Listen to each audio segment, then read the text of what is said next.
У 7-летней Сары Линдстрём было необычное детство. Большую часть времени девочка проводила в маленькой хижине, редко выходя на улицу. Все изменилось в начале 1980-х годов, когда Сара вместе с матерью и отчимом переехала в Гётеборг. В новом месте жизнь стала казаться свободнее. Сара чаще покидала дом и постепенно привыкала к городу. Все шло своим чередом, пока однажды она не отправилась вместе с отчимом в продуктовый магазин. Девочка и представить не могла, что именно там сделает открытие, которое навсегда изменит ее судьбу. Гуляя по молочному отделу, Сара заметила нечто странное. На упаковках молока среди привычных изображений вдруг оказалось лицо, которое смотрело прямо на нее. Присмотревшись внимательнее, она поняла — это было ее собственное лицо.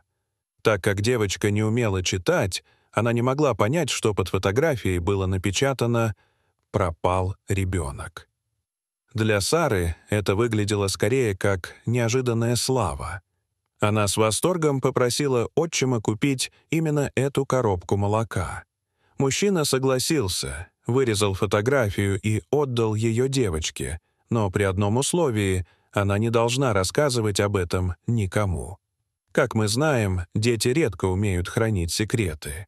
Сара старалась держать обещание, но все же носила вырезанную фотографию с собой. Однажды она пошла поиграть к соседям и оставила карточку в своем рюкзаке с игрушками. Это, казалось бы, мелочь перевернула всю ее жизнь.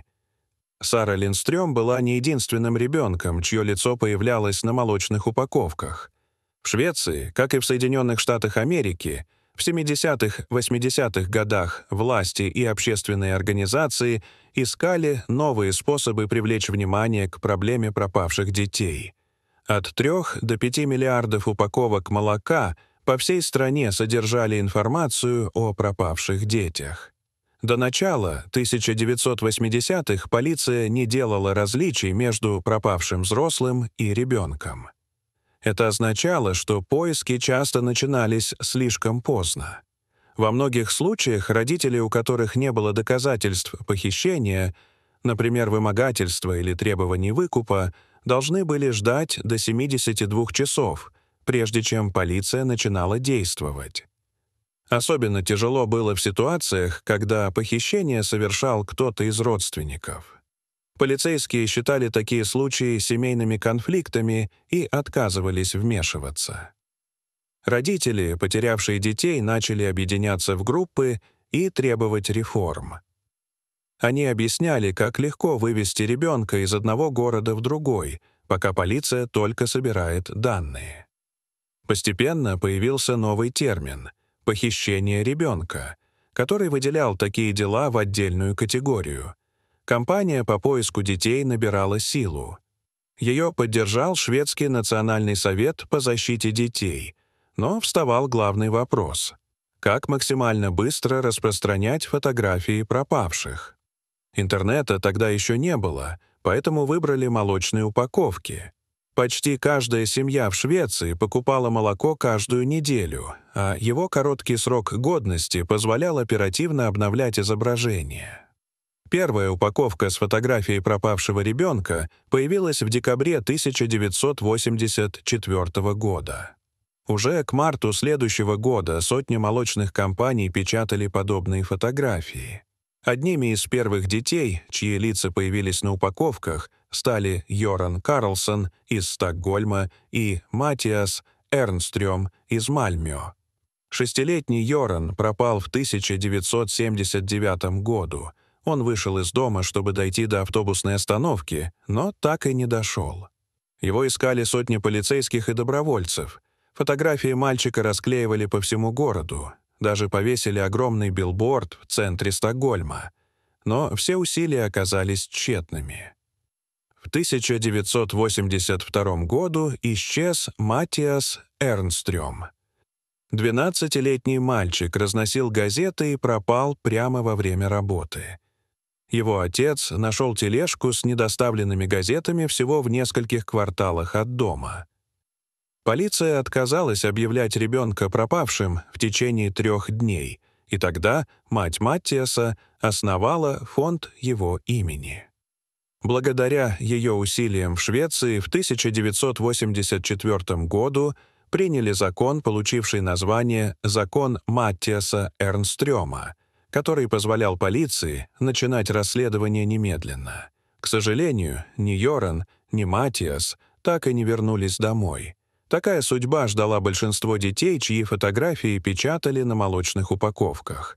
Считается, что из примерно 200 детей находят только 2. И одной из этих счастливых оказалась девочка из Гётеборга, Сара Линдстрем. Когда соседка обнаружила фотографию в рюкзаке девочки, она сразу обратилась в полицию. Вскоре отчима арестовали по обвинению в похищении. Оказалось, что вся жизнь Сары до этого момента была построена на лжи. Когда ей было всего 3 года, ее незаконно отобрали у биологического отца. Мать и отчим увезли ее в другой город, где она жила почти в полной изоляции. Но все изменил один поход в магазин. Ее отец не сдавался и настоял, чтобы фотографию дочери разместили на упаковках молока. В итоге именно сама Сара узнала себя на картонной коробке. И это стало ключом к ее спасению. В 1990 году в Швеции вышел роман «Лицо на молочной коробке», вдохновленный этой историей. А в 1995 году книга была экранизирована. Хотя компания помогла воссоединить Сару с отцом, она подвергалась критике. Большинство дел так и не были раскрыты, а со временем общество привыкло к фотографиям и перестало обращать внимание. Некоторые педиатры считали, что постоянные истории о похищениях формировали у детей иррациональный страх перед незнакомцами. Кроме того, критики указывали на расовую предвзятость. Фотографии на упаковках чаще всего принадлежали светлокожим детям, хотя статистика показывала иное распределение. К концу 1980-х компания утратила популярность. Пластиковые бутылки постепенно заменили картонные коробки, и печатать фотографии стало сложнее.